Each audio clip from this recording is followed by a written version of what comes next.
Kemarin kita sudah battle antara Anies Baswedan versus KDM. Dan yang paling banyak komentarnya itu adalah Abah Anies. Dia adalah pemenangnya. Kalau gak percaya boleh dicek di komentar di VT aku sebelumnya. Tapi ini bukan jadi tolak ukur, ini cuma hiburan belaka guys. Banyak perbedaan yang menonjol antara keduanya guys. Anies itu dikenal sebagai intelektual akademis, rektor Paramadina dan juga mantan Kemendikbud. Sedangkan KDM itu dikenal sebagai budayawan, banyak bergerak di akar rumput dari mulai Bupati Purwakarta itu sampai gubernur hari ini. Kemudian basis Mas Anies itu kuat di kalangan urban, kalangan menengah terdidik, serta kelompok religius. Sedangkan KDM itu kuat di kalangan pedesaan dan kelompok adat. Anies Baswedan itu sering berbicara soal tata kelola kota, transportasi, perubahan iklim, isu strategis nasional maupun internasional. Sedangkan KDM itu fokus pada isu-isu keseharian, kemiskinan, lingkungan hidup, perlindungan terhadap kelompok marginal di daerah. Kira-kira Indonesia membutuhkan apa, guys? Ikut tukar pikiran di Fakultas Hukum Universitas Pancasila. Dan tema yang diambil ini tema yang timely, tema yang cocok waktunya. Itu teman-teman kalau lihat situ ya, dari pemilih ke pemimpin. Lalu membangun generasi muda yang aktif berpartisipasi dalam politik bersih, berintegritas, dan bebas korupsi. Jadi yang dibicarakan di sini adalah membangun generasi, teman-teman. Artinya, kita berbicara tentang bukan hanya persoalan hari ini, tapi bagaimana generasi baru nantinya bersih, berintegritas, bebas korupsi. Hari ini itu belum. Tadi Prof Agus tanya kepada teman-teman dan jawabnya belum, bukan? Belum. Kita masih belum dengan praktek itu. Dan dengan kondisi kita seperti ini, menurut saya setuju, salah satu masalah terbesar di negeri ini yang harus dikembalikan, dikoreksi, adalah minimnya integritas di dalam proses bernegara. Integritas. Teman-teman sekalian, kata integritas ini menurut saya kata kunci. Kata kunci. Dan menjadi berintegritas adalah resep utama mengapa Republik ini berdiri, teman-teman. Coba Anda bayangkan ya, teman-teman. Coba bayangin nih. Indonesia masih pada buta huruf semua. Hampir 100% penduduk kita ini buta huruf. Menurut statistik zaman Belanda dulu, yang melek huruf hanya 5%. Sisanya buta huruf. Buta huruf itu artinya apa sih? Artinya gini, teman-teman, ilustrasi aja. Dikumpulkan untuk melawan, siap. Dikasih bambu runcing, siap tempur. Diajak bertempur, siap. Tapi diberi selembar kertas, suruh tulis nama, nggak bisa. Selebaran, beredar kemana-mana, nggak bisa baca. Coba bayangkan coba, mimpin di sebuah negeri yang penduduknya buta huruf. Dan yang menarik, yang menggerakkan adalah kaum intelektual.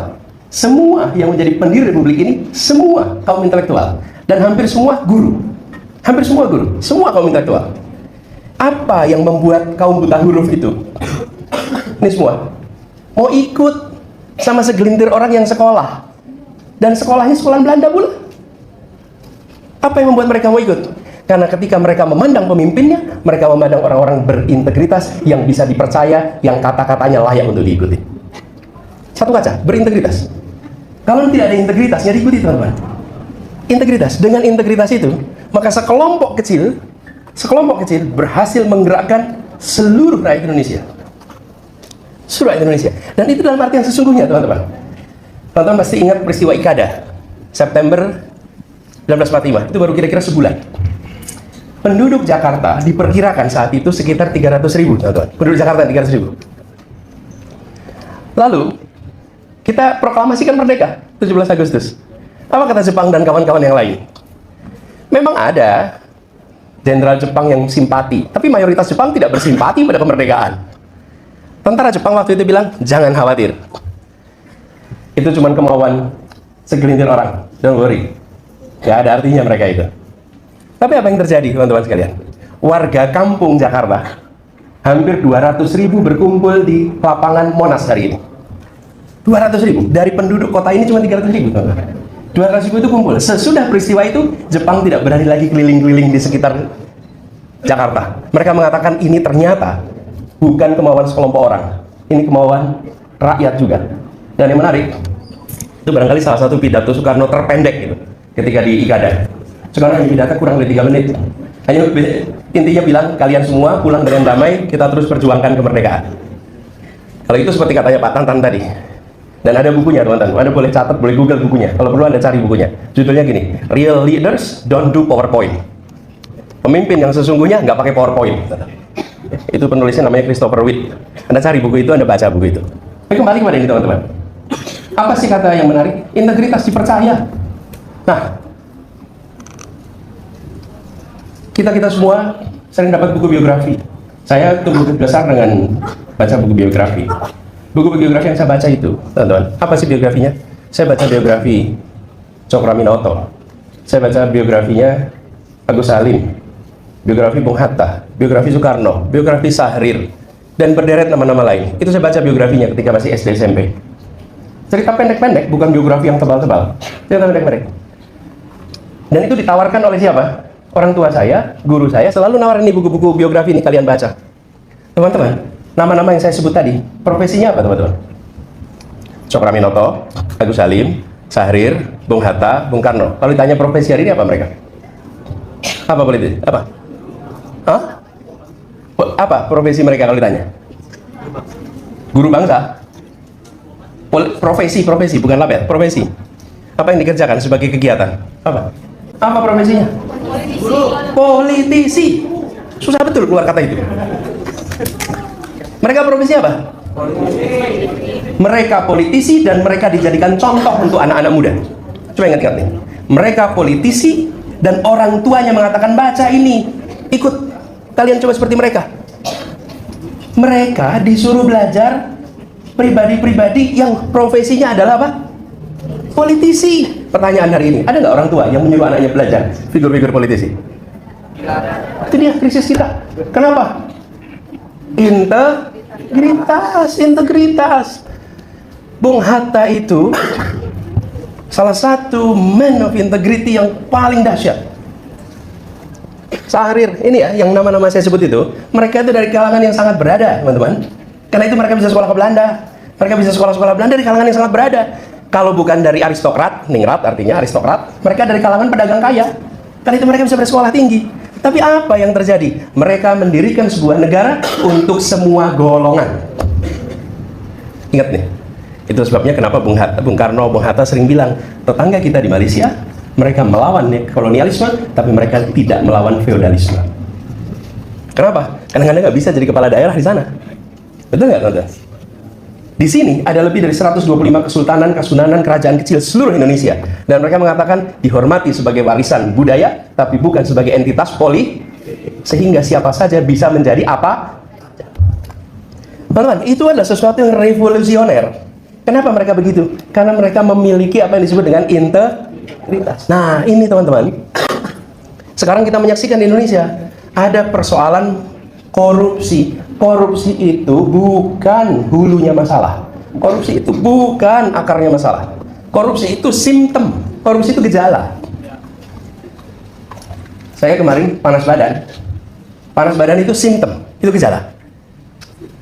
Masalahnya ada radang, ada infeksi. Nah, sekarang mau obatinya mana? Dikasih paracetamol, panadol, panasnya turun. Gejalanya hilang. Problemnya masih ada nggak? Masih. Kalau membereskan problemnya harus. Halo teman, berjumpa bersama saya di Politik Dami ya. Ada sebuah video yang menarik teman-teman, bagaimana ia membuat sebuah survei ya.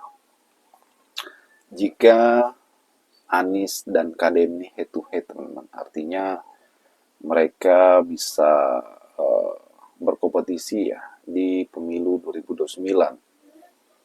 Dan hasilnya sangat luar biasa ya, bagaimana ya terlihat ternyata para pendukung masing-masing memberikan suara dan Anies teman-teman ya yang paling unggul. Bagaimana Anies, kita tahu beliau adalah pernah menjadi capres dan mempunyai basis massa dan relawan yang sangat militan. Bagaimana kalau kita melihat suara Anies juga sangat luar biasa teman-teman ya, bahkan menembus 25% itu tidak sedikit. Nah, sedangkan KDM ini seorang yang pernah menjadi bupati, kemudian anggota dewan ya, hingga saat ini gubernur. Namun kalau kita melihat ya, beliau memang mempunyai kekuatan basis massa yang besar ya, tetapi itu hanya warganya saja teman-teman yang paling banyak. Kalau di luar Jawa Barat tentu ya tidak juga ya. Namun ya, Deddy Mulyadi tentu untuk 2009 juga tidak bisa maju teman-teman, karena beliau itu adalah kadernya Gerindra ya, sedangkan Gerindra itu tetap fokus mengusung Prabowo Subianto 2 periode. Nah, inilah kenapa walaupun sepopuler apa Deddy Mulyadi untuk saat ini itu belum bisa teman. Ya karena apa? Karena itu tadi. Kemudian beliau juga selalu ngonten ya. Beliau nggak apa-apa sih ngonten. Namun pertanyaannya apakah Pak Prabowo siap ya kan, melepaskan media sosialnya ya, ketika ia menjadi presiden suatu saat nanti, entah 2029, entah 2034 dan seterusnya.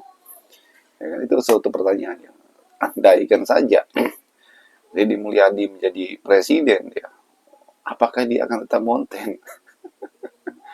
Ya kan, dan itu menjadi pertanyaan. Dan ini berbeda dengan Anies ya. Anies itu seorang akademisi, orang yang lahir di dunia akademisi teman, dan intelektualitas. Bagaimana menurut kalian? Kita diskusi di kolom komentar.